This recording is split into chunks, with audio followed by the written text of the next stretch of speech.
안녕하세요, 청취자 여러분. 현재 외국 편집숍을 운영 중인 40대 초반 여성입니다. 사람이라면 누구나 인생에 굴곡이 있다지만 저는 유독 젊었을 때 사람 보기 지독해도 없었던 것 같아요. 남들이 다 한다는 결혼도 한 번 했었지만 사기꾼 집안을 만나 시원하게 복수하고 지금은 완전히 자유로운 몸이 되었는데요. 예비 남편이 절 등쳐먹으려 했지만 오히려 시어머니와 망신반 톡톡이 당한 속 시원한 이야기 지금부터 들려드리겠습니다. 혹시 시청자 여러분은 돈 많은 부유한 가정에서 태어나셨나요? 아니면 평범한 집안의 자녀신가요? 대부분 후자이겠지만 가끔 돈 있는 집에서 태어나 유복한 사람들도 있습니다. 재수없게 들릴 수 있겠지만 제 경험을 말씀드리자면 사실 어렸을 때는 친구들이나 주변 지인들에게 돈을 펑펑 쓰고 철없이 다니기도 했습니다. 그러나 대학에 진학하고 나서는 어떻게든 돈을 아끼려는 생각이 들더라고요.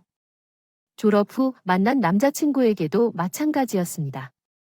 내가 사랑하는 사람인 만큼 물론 내 돈도 썼지만 부모님이 얼마나 재산이 있는지나 건물을 소유하고 있는지 한마디도 꺼내지 않았죠. 당시에는 저는 간호사로 일하고 있었고 남자친구는 저의 근무하는 병원에서 의사로 근무하고 있었습니다. 여기까지만 보아도 별 특별한 일이 없어 보입니다. 의사를 괴롭히고 만나려는 줄 알았던 사람들도 많으셨다고 해요. 하지만 사실 그 반대였어요. 선생님은 부러워하고 계시더라고요. 드라마 속 얘기가 아니라고요. 의사와 간호사의 만남에 대해 말해요. 무슨 뜻이에요?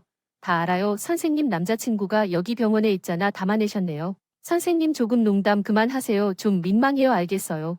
미안해요. 하지만 정말 신기해요. 의사들이 대부분 서로 만나서 결혼하거나 해요. 간호사와는 잘 만나지 않아요. 사실 그런 얘기를 자주 듣다 보니 저 정말 어색하더라고요. 사실 그쪽에서 만나자고 하실 때 제가 몇 번이나 거절했거든요. 싫다고요.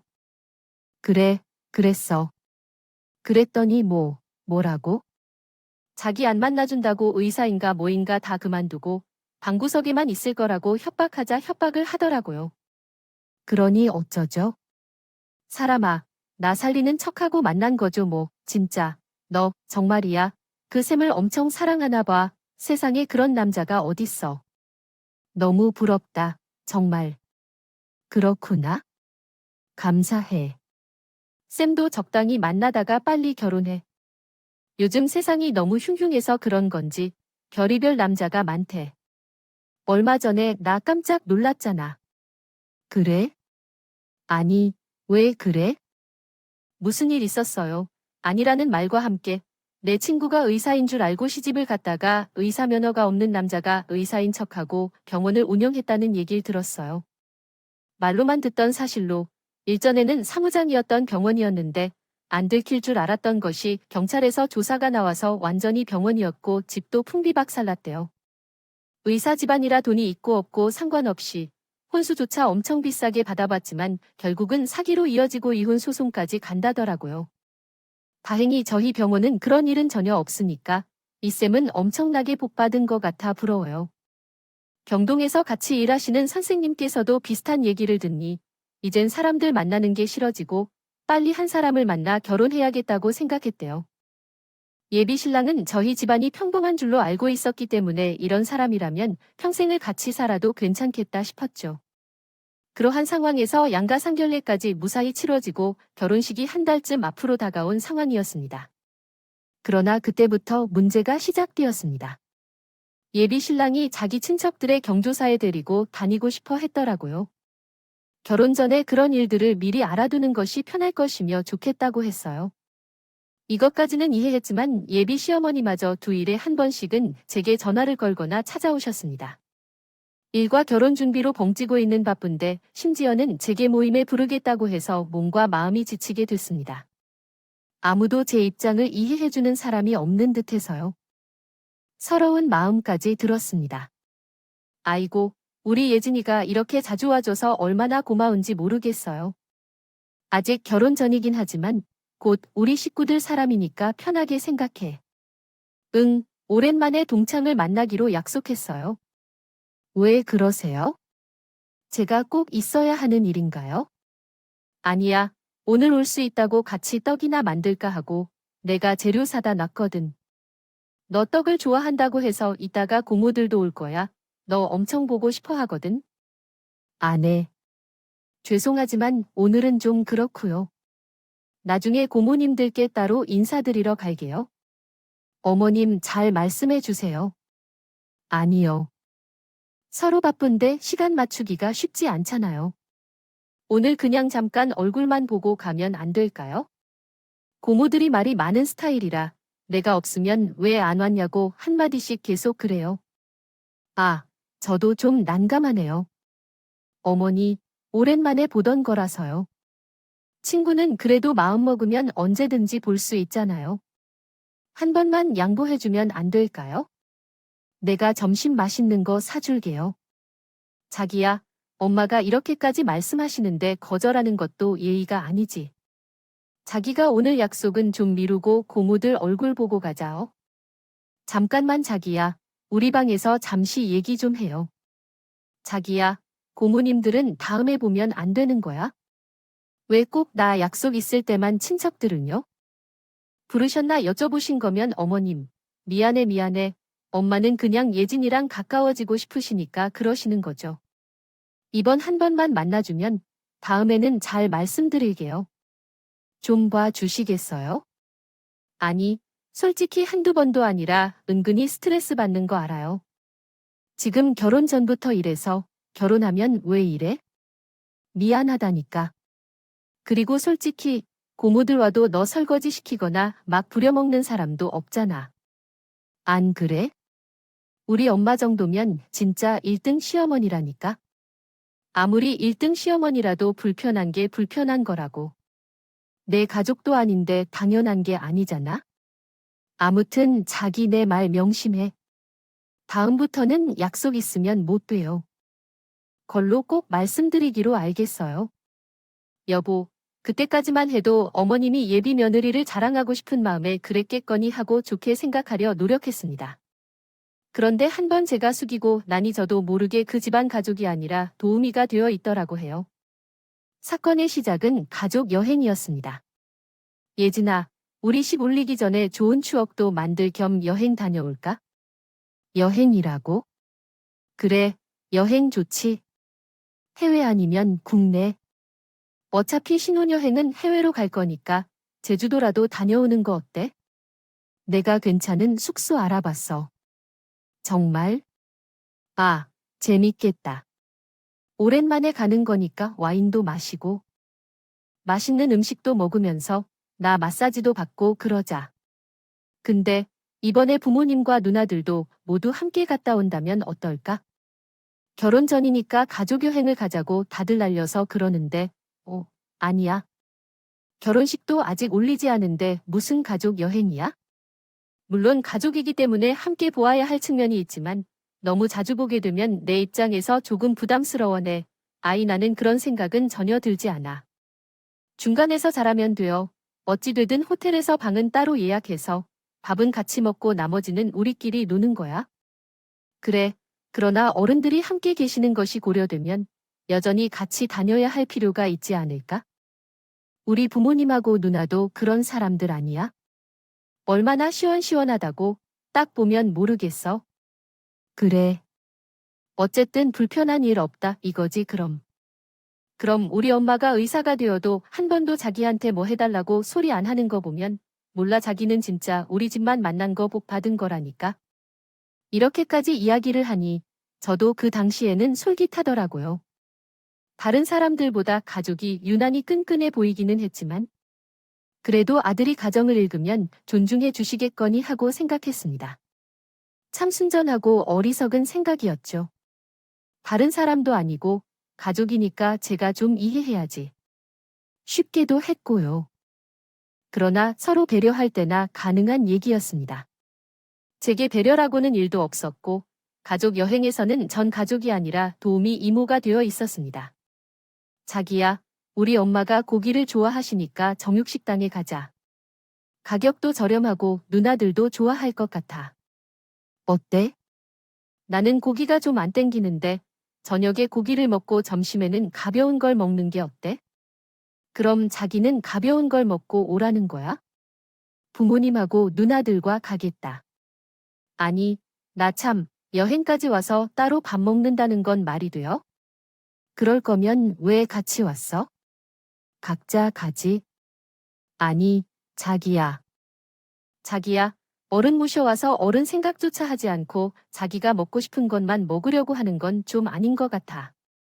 내가 뭐 결혼한 것도 아니고, 시부만 님 모셔온 것도 아니고, 우리 둘이 좋은 시간 보내러 온 건데, 내 입장에서도 생각 좀 해봐줬으면 좋겠어. 서운하면 그게 이상하지 않아? 그래, 자기 마음 모르는 게 아니라고 해도 하나뿐인 가족이라는 사실을 이해해줬으면 좋겠어. 그냥 정육식당 가서 고기만 먹지 말고 자리만 지키면 돼, 알겠어? 그렇게. 서운한 마음을 안고 식당으로 가는데 식구들이 하는 짓이 참 가관했어요. 제가 중간에 화장실 가서 한 번 돌아왔더니 이미 고기든 뭐든 먹을 만한 게 다 사라져 있었어요. 지금 생각해도 참 서러워요. 평소 고기를 좋아하지 않는 저는 냉면 한 그릇을 시켰는데 그 냉면조차 먹지 않을 채로 신우랑 신우네 아이들이 다 먹었더라고요. 거의 다 먹고 한 젓가락만 남아있는 걸 보니 그 순간 기분이 확 나빠졌어요. 내 표정이 바뀐 것을 눈치챈 것 같더군요. 신호가 하나 줬더라고요. 아, 미안해. 아이들이 냉면 한 입만 먹어본다고 해서 잘라줬는데 먹다 보니까 반이나 먹었네. 새로 하나 시켜드릴게요. 아니, 괜찮아요. 새로 시켜주세요. 아이고, 왜 또 냉면을 시키는 거야? 세아는 너무 배고파 보여서 야채를 더 먹고 집에 가야겠어. 그러면 그렇게 하죠. 우리 엄마가 이렇게 알뜰하다니까 말이 나왔으니 말인데 자기야. 야채를 먹어야 살도 빠지고 건강해진다는데. 자기, 어차피 다이어트 한다고 했잖아. 이번에 살 좀 확 빼봐. 그래, 올게. 결혼 전에 많이 먹으면 살쪄서 예쁘게 안 나온다고 하더라. 건강 생각해서 오늘은 넘어가고 내일 조식 먹을 때 많이 먹어. 예, 알겠습니다. 그렇게 일은 냉면도 아닌데 먹고 남편까지 거두는 통에 쫄쫄 굶고 잠들게 되었습니다. 화가 머리끝까지 났지만 가족들 앞이라 티도 못 내고 꼭꼭 참고 있었어요. 예비 신랑은 다음 날 아침이 되자 저랑 조식을 먹으러 갔느냐고 물었습니다. 그랬다면 사연도 안 올리겠죠? 어떻게 한 줄 알아요? 조식 먹으러 내려가자고 하니 자기 너무 졸리다며 혼자 먹고 와라고 했어요. 그러면서 하는 말은 신혼부부 아이들이 어리니까 아이들 챙겨서 내려가려 했더라고요. 신우도 잠이 많아서 더 자야 한다면서 제가 조카들 돌봐주러 온 것도 아니고 이게 뭔가 싶었어요. 아, 졸려 자기야. 나 애들 챙기는 게 힘들어. 내가 자식 나와 본 사람도 아니고. 참기름은 당신이 알아서 챙겨. 나도 식당 안 갈 거니까. 뭐 그렇게 또 삐져삐지는 건 좋은 마음으로 한 끼 밥 먹고 오는 게 어려울지도 모르겠지만 자식은 부모가 챙겨야지. 결혼도 하지 않은 올케가 조카를 돌보는 것은 나는 듣기도 보기도 못했어. 한마디라도 더 하면 나는 지금 당장 서울에 올라갈 테니까 건들지 마세요. 알겠죠? 솔직히 여행이든 뭐든 집에 곧 돌아가고 싶었지만 참고 아침도 제대로 먹지 않고 계속 있던 끝에 언짢은 마음으로 서울로 되돌아왔습니다. 근데 웃긴 것은 저를 제외한 다른 사람들은 모두 즐거웠다고 말하더군요. 앞으로 여행계를 사서 꾸준히 다니자는 말까지 했습니다. 생각해도 지금도 참으로 역겹군요. 이번 여행은 너무 재밌었습니다. 올케가 있는 게 이렇게 편한 줄 몰랐어요. 앞으로도 자주 다니자, 올케야. 그런가요? 뭐, 재미있었다니 다행입니다. 누나. 다음에 부모님을 모셔서 또 같이 가자. 그래 아예? 이제 정말 매달 10만 원씩 모아서 여행 다니는 거 어때? 그래, 좋지. 올케도 당연히 돈 내야겠지.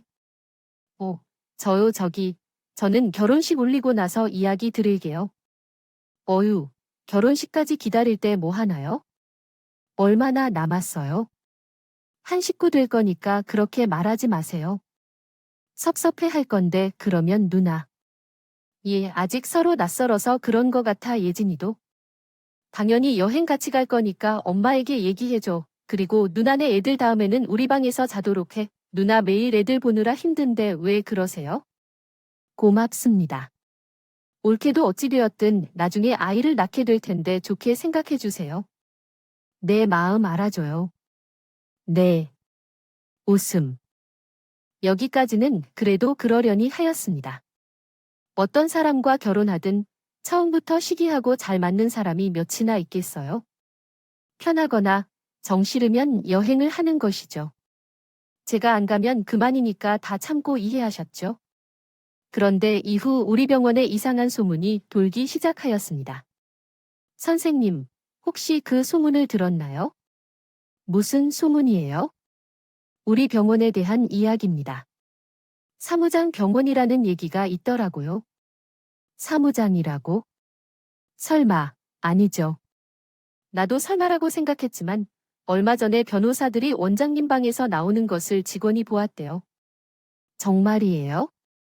그러나 변호사를 만났다고 해서 모든 것이 사무장인 것은 아니니까요. 병원인가요? 그냥 의료소송 문제로 온 걸 수도 있지 않아요? 아이고, 저도 그렇게 생각했어요. 근데 얼마 전에 환자 가족들이 로비에서 난리도 아니었어요. 의사도 아닌 사람이 환자 치료하다가 일어났다고 하더라고요. 엄청 난동을 피웠거든요. 그때는 환자가 제 정신이 아니라고 생각했는데 그런 환자들이 하나둘 늘어나니까 이상하다 싶더라고 해요. 솔직히 아니, 땡굴뚝에 연결하겠어요. 안 그래요? 진짜요? 설마 그렇겠어요?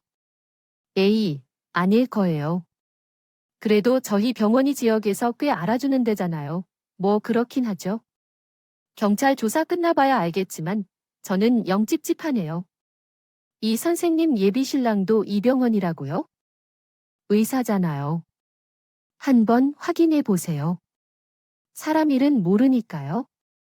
영 찝찝해서 그래요. 저희 신랑은 절대 그럴 리가 없는데. 일단 알겠어요. 선생님, 한번 저도 알아볼게요.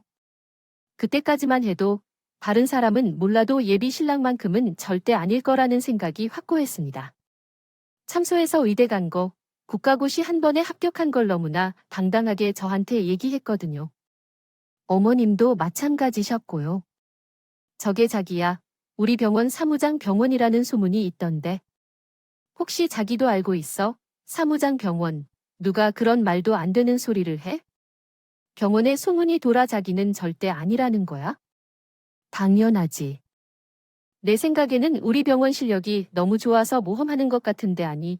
얼마 전에 변호사들이 원장님 방으로 잔뜩 갔잖아. 그거 보고 직원들이 수근수근 하더라고. 아, 그거 의료소송 때문에 그런 거야? 환자가 수술을 받은 쪽으로 사망했는데 유가족들이 멀쩡한 사람을 죽였다고 소송을 걸어서. 그리고 자기야 우리 병원이 이 지역에서 얼마나 유명한지 사무장 병원이 가당기러 하겠어 그랬으면 진작 걸려서 망했겠지 뭐 그렇긴 하지. 그럼 아니라는 거지? 확실하지. 아유, 자기는 여태껏 속고만 살았냐. 당연하지. 절대 아니야. 그런 얘기는 아예 귀담아들지도 말고 흘려버려. 자기 정신. 건강에 해가 되기 때문에 예비 남편은 결코 아니라고 했지만 그래도 혹시 모를까요? 사실 확인을 해봐야 하니까. 자식이 생긴다는 얘기예요. 그래서 저는 흥신소에 의뢰를 하여 병원과 남편의 배경을 조사해달라고 요청했습니다. 그리고 나서 흥신소에서 연락이 왔고 전 충격적인 사실을 알게 되었습니다. 모두가 거짓말이었던 거죠. 저렇게 그 사람이 진짜 제 남편이 맞는지를 제대로 확인하신 거 맞지요? 그렇다면 많이 놀라셨겠지만 확인하신 것에 정말 감사합니다. 이 정도면 사기 결혼인 것 같아요. 누구도 보면 그런 것 같아요. 그렇게 제가 쫓아다니면서 무조건 결혼하자고 할 때는 이상하게 느꼈는데 인생이 이렇게까지 쓰레기일 줄은 몰랐어요. 품위가 있네요. 정말로요. 우리도 조사해보니 이 사람이 선생님에게 고의로 접근한 것 같아요. 아버지의 부동산이 있는 곳까지도 철저하게 조사했다더라고요. 예전에도 한 번 이런 식으로 재력 있는 여성들을 유혹하여 재산을 훔치고 연락을 두절했던 적이 있었어요. 그 후에 연락처도 바꾸고 이름도 바꿔서 경찰도 못 찾았다고 해요. 그러니 이 사람은 의사가 아니라 그냥 백수인 것 같아요. 좀 더 구체적으로 말하면 범죄자겠죠. 학력은 고등학교 중퇴인 것으로 알려져 있어요. 이 사람의 어머니도 사기 전력이 있어서 예전에 수감된 적이 있었대요.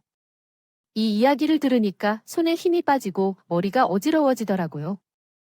물론 아직 결혼식을 올린 적이 없어서 갈라진 것은 끝났지만 마음을 주었던 사람이 범죄자라고 해서 그렇게 충격적이더라고요. 세상에 믿을 사람 하나도 없이 혼자 남은 기분이었어요. 친구 한 명에게 이 사실을 얘기할 때 미리 알았다며 다행이라고 했더군요. 예진아, 그래도 긍정적으로 생각하면 결혼 전에 알아서 다행이야. 결혼하고 아이까지 있는데 그때 알았으면 좀 더 충격적이겠지. 약간 절망적으로 생각하면서도 내가 어쩔 수 없었다고 생각하는데 이상하게 마음이 허전하고 동시에 화가 나면서도 그래.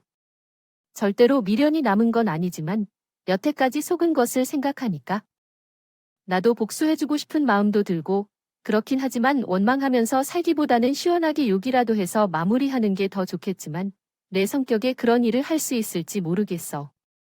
너는 다른 사람들한테 싫은 소리라도 못하는 사람이잖아. 하지만 사기꾼에게는 이야기가 달라지겠지. 우리 집이 넘어갈 뻔한 적이 있었잖아.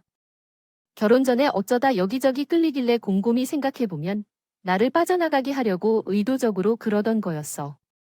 시댁 어머니도 생각할수록 오싹한데 아들이 사기꾼이라는 걸 알면서도 아무것도 말하지 않았잖아. 아들이라 해도 그건 안 되지. 맞아. 어쨌든 우리부터 병원 일을 지금 당장 그만두어야겠다. 너 얼굴을 볼 수도 싫은데 정리가 되면 연락해줘. 내가 도움이 필요하면 언제든지 연락하고 전 그 인간의 연락이든 뭐든 당장 차단해야 해. 병원도 그만두려 했지만 참으로 사람의 마음은 이상해요. 사기꾼인 걸 알고도 마음을 정리하는 게 쉽지 않았어요. 혹시 마지막으로 기회를 준다면 달라질 수도 있지 않을까 했었거든요. 지금 생각해보면 그때 제 마음속에 미련이 남아 있었나 봐요. 그때라도 본인의 잘못을 인정하고 죄를 치르고 당당하게 연락한다면 결과가 달라질지도 몰라요. 그런데 역시나 제 희망과는 정반대로 일어나고 있었죠. 저는 완전히 그러한 상황에 휩쓸려 있다고 생각했던 것 같아요. 인간들은 본격적으로 작전을 펼치기 시작했습니다. 자기야, 요즘 얼굴 보기가 왜 이렇게 힘들어? 나한테 말도 없이 병원까지 그만두고 몸도 안 좋고 좀 쉬고 싶어서 그렇게 됐어. 그렇구나. 몸이 어디가 그렇게 안 좋은 거야? 자기, 큰 병원 아니지? 아니잖아. 감기 몸살도 있고 영 안 좋네 우리. 저기 아파서 어떡해? 그나저나 이번 달 말에 우리 엄마 환갑이신 거 알지? 그래. 환갑이시구나. 축하한다고 전해드려? 자기도 당연히 환갑잔치 가야지. 근데 말이야. 축하 인사는 좋지만 앞으로는 우리 집 사람이 되실 거니까 엄마가 좋아하시는 선물 하나를 해주는 게 어떨까요? 선물은요. 어머니가 뭐 필요하신 게 있으세요? 우리 엄마가 다른 욕심은 없지만 욕심이 있으신가 보다. 연세 아직도 차를 직접 몰고 다니시잖아요. 너도 전에 봤잖아. 아, 그러더라. 아, 차를 좋아하시는구나. 근데, 그래서 말인데, 엄마가 좀 더 나이를 드시기 전에 외제차 한번 태워드리는 게 어때요? 부모님도 외제차를 타시는데, 우리 엄마도 한번 태워드릴 수 있게 좀 크게 한번 드리자. 내 체면도 있고 자기 시댁에서 완전 대접 받으시더라니까. 그래요. 근데 결혼도 안 했는데 왜 제 차는 좀. 그런데 나는 어려울 것 같으니까 자기가 해드려 자기 돈 많이 벌잖아. 나야 뭐 당장이라도 사드릴 수 있지. 근데 이왕 드리는 거 자기가 선물 드려서 점수 따면 좋지 않겠어. 아들이 사는 거랑 며느리가 사는 거랑은 또 다르잖아. 내가 돈이 썩어나는 것도 아니고 나도 국산차 타고 다니는데 외제차는 무리야. 어머님 연세에 차를 몰고 다니는 것도 아닌 것 같고. 아이, 자기 오늘 너무 예민한 거 아니야? 솔직히 의사한테도 외제차 정도를 하는 게 좋지. 다른 거 바라는 것도 아니고. 정말 그렇게 생각해? 혹시 자기 나한테 다른 하고 싶은 말은 없는 거야? 어?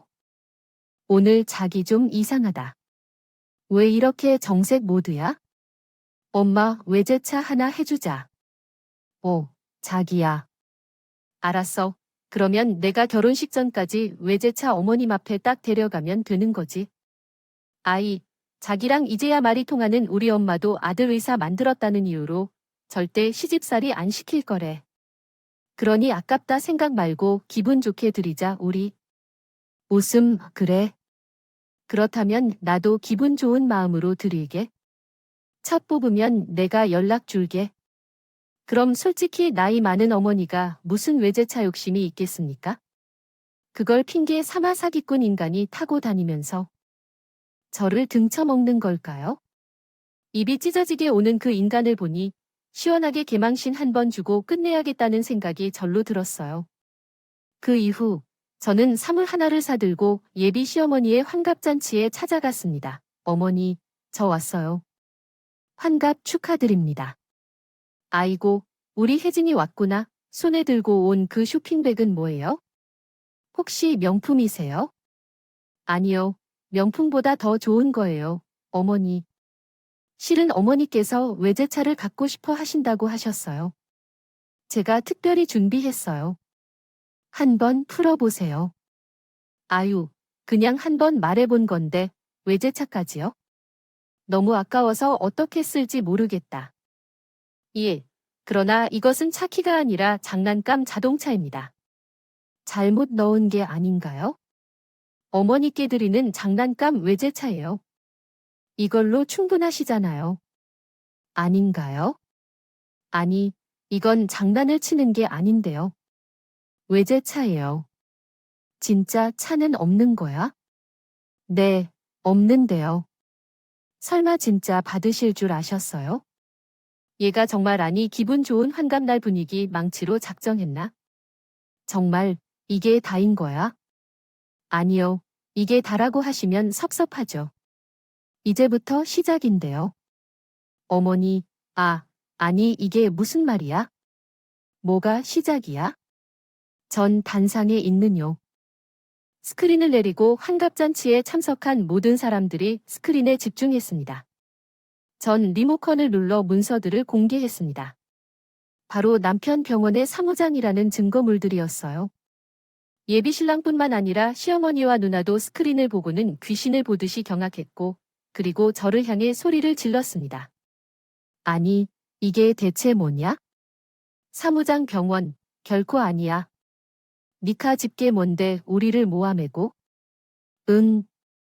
뭐가 모함이에요? 곧 경찰 조사를 받을 건데요. 이게 진짜 좋은 날에 너 뭐 하는 거야? 제정신이니? 어머니. 친척들 앞에서 수치심을 느끼신 것 같아요. 결혼으로 저와 제 집안을 조롱하는 게 부끄럽지 않다고 생각하시는군요. 뭐, 사귀는 것이 아니라 사기 결혼이라고 생각하시는 건가요? 내 아들이 의사니까 그럼 무엇이라고 생각하시는 건가요? 너는 지금 건강한 집안을 비방하고 있는 걸 알고 있나? 그런데도 밤에 편히 자리하고 싶다고 생각하느냐? 나는 널 방치할 수 있다고 생각해. 정말 이렇게 생각하시나요? 미안한 게 하나도 없으시나요? 내게 경찰을 불러야겠다. 내가 깨달음을 얻기를 바랄게. 응, 현재 상황을 이해하는 게 어렵시군요.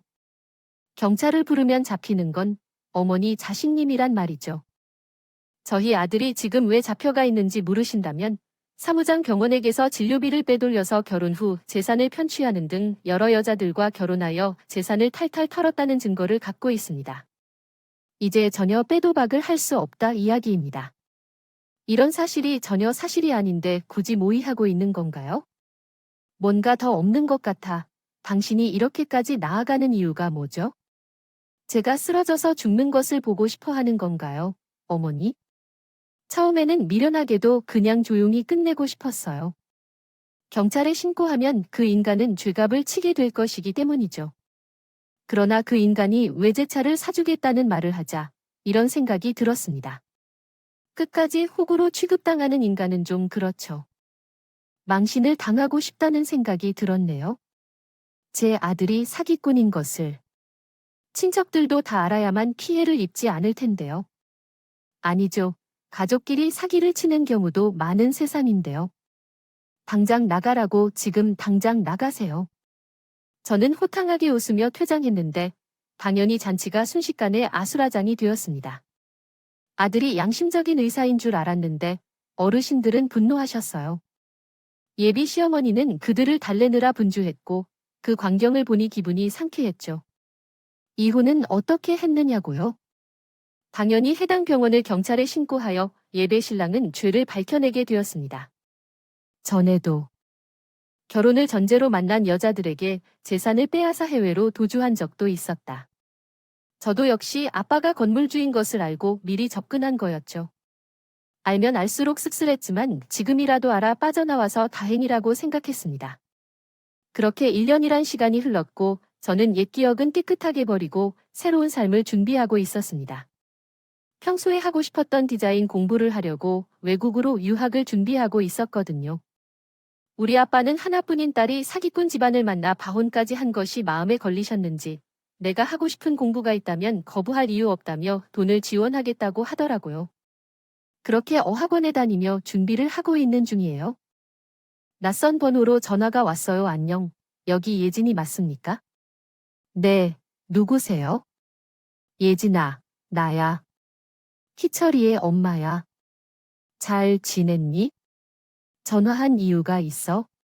너를 만나고 싶어서. 그런데 잠깐 시간 내줄 수 있니? 부탁하고 싶은 게 하나 있는데. 저쪽에 만나서 해야 할 얘기가 없어서요. 사기꾼 집안이랑 무슨 이야기를 하나? 예진아, 나 죽을 날이 얼마 남지 않았대. 병원 가봤는데 암이래. 최면을 받은 건지 진심으로 반성하고 있어? 만나서 이야기해 볼 수 없겠니? 살 날이 얼마 안 남아서 어떤 이야기를 하는지 듣고 보고 싶어요. 마음속으로 편히 자리 잡았습니다. 그런데 나와줬네요. 고맙다, 예진아. 잘 지냈어? 얼굴이 좋아 보이네요. 마음속이 좋아 보이지 않는 안부는 그만 물어봐 주시고요. 왜 만나자고 하는 건지 말해주세요. 저, 바쁘다고요. 그래, 저기. 희철이가 올해 말에 출소한다는 거 알고 있어? 출소한다고요? 벌써 나온다고요? 벌써라니. 그가 거기서 모범수가 돼서 일찍 출소한다고 하더라고요. 저기, 희철이 나오면 한번 다시 만날 수 있을까? 이렇게 부탁 좀 할게. 응. 응, 빠. 이렇게 파혼했는데 어떻게 다시 만나나요? 어머니, 그건 아니죠. 안 만나요. 절대 어머니를 한번 만나겠어요. 예진아, 내가 아까 말했지 않니? 내가 살 날이 얼마 안 남았다고. 죽은 사람 소원도 들어준다는데 산 사람 소원 하나 못 들어주니? 희철이 반성을 많이 했어. 정신을 차리고 새 인생을 산다고 하니까 내가 옆에 있어 주면 좋겠구나. 부탁이야. 어이가 없네요. 정말 어머니가 절 부르신 게 이것 때문이에요. 출소하면 다시 만나게 하려고 해요. 아무리 생각해도 희철이가 나오면 옆에 의지할 사람이 없어서 그래. 나도 그때는 세상 떨어질지도 모르고 내라도 있으면 정신을 차리고 잘 살 것 같아서 그런 거야. 어머니, 한 번 깨진 접시는 두 번 다시 못 붙이는 걸 아시죠? 제가 그래요. 새 사람이 되었든 다시 태어났든 저는 전 절대 만나지 않습니다. 두 번 다시 그런 얘기 하지 마세요. 예, 너 참 보자 보자 하니까 너무하다. 내가 이렇게까지 숙이는데도 내 아들을 만나지 않아. 내가 그래도 의사 엄마 노릇까지 했는데. 마음만 먹으면 너희 집을 망하게 하는 건 일도 아니다. 뭐라고요? 지금 협박하세요? 그러니까 좋게 말할 때 듣는 게 좋잖니? 너는 내가 이렇게까지 말해야 할까? 이제 본심이 드러나나요? 지금 제 협박하시는 거죠? 뭐, 깡패라도 동원해서 우리 집을 망하게 할 셈인가요? 알아요. 이건 다 녹음했어요. 혹시라도 한 명이라도 우리 부모님 옆에 암살 끼고 싶으면 협박죄만 간다는 것 알고 계시나요? 뭐요? 녹음했어요. 예진아 잠깐만 제가 경솔했다고 말했던 게 아니라 내가 다시 화해하고 잘 지냈으면서 그거였어. 응 진정 좀 하세요. 녹음을 했다고 해서 태도가 바로 바뀌시나요? 역시 사람의 성격은 나이를 먹을수록 안 바뀐다고 하는데 그쪽이 잘 어울리네요. 그러니 그 수준에 맞는 여자 찾아서 잘 살라고 하세요. 제가 이만 가겠습니다. 2번 다시 연락하지 마세요. 알겠죠? 그렇게 말하고 나갔어요. 오면 매우 안심이 된다고 해야죠. 후속 입력하세요. 지켜보니 시어머니가 말한 것은 사실이 아니라는 건 거짓이었습니다. 전 어떻게든 다시 꼬시기 위해 작정하고 연기를 한 거였죠. 그 사실을 알게 되자 온몸에 소름이 돋더라고요. 이후 전 그 인간들 번호를 차단하고 외국 유학길에 올랐습니다. 거기서 자유를 만끽하고 싶은 공부를 했죠. 그렇게 좋을 수가 없었어요. 이후 귀국한 저는 한국에서 보기 드문 외국 브랜드를 공수해 현재 휴업을 차렸습니다. 목 좋은 곳에 자리를 잡으니 예상대로 젊은 사람들이 많이 찾더라고요. 이후 장사도 하고 가끔 연애도 하면서 자유롭고 행복하게 살고 있답니다. 남편은 더 이상 언급하지 않겠습니다. 출소한 뒤 택배 아르바이트를 한다는 소식을 들었는데 이후에 대해서는 저도 모릅니다. 굳이 알고 싶지 않고요. 혹시라도 마주친다면 모른 척 지나칠 생각이에요. 제 남자친구와 시어머니에게 미련은 없지만 우리 부모님에게는 이런 일을 겪게 해서 너무 죄송한 마음입니다. 제 아빠는 제가 일부러 그런 것도 아니고 전혀 신경 쓸 필요도 없다고 하셨어요. 이제부터 행복하게 잘 살면 되니까 좋은 일만 생각하자고요. 이후 시어머니는 어떻게 되었냐고요. 자기가 저 혼자 때문인지 이후 정신질환이 생겨서 온전히 사회생활이 어려워졌고 최근에는 요양시설에 들어갔다고 하네요. 잠깐 측은한 마음은 들었지만 이제 아무 신경 쓰지 않고 지금처럼 제 인생에 집중하려고 합니다. 누구나 인생을 살면서 어려움을 겪는다는 것은 언제나 마주치게 되는 일입니다. 내가 선택한 배우자가 결국엔 범죄자나 사기꾼이라는 것을 알게 된다면 아무나 충격을 받을 수밖에 없을 것입니다. 저도 그랬기 때문에요. 하지만 힘겹게 이겨내고 살아가다 보면 이렇게 평화로운 날들도 찾아옵니다. 우리 썰TV 청취자 여러분께는 가정의 평화가 가득하기를 바랍니다.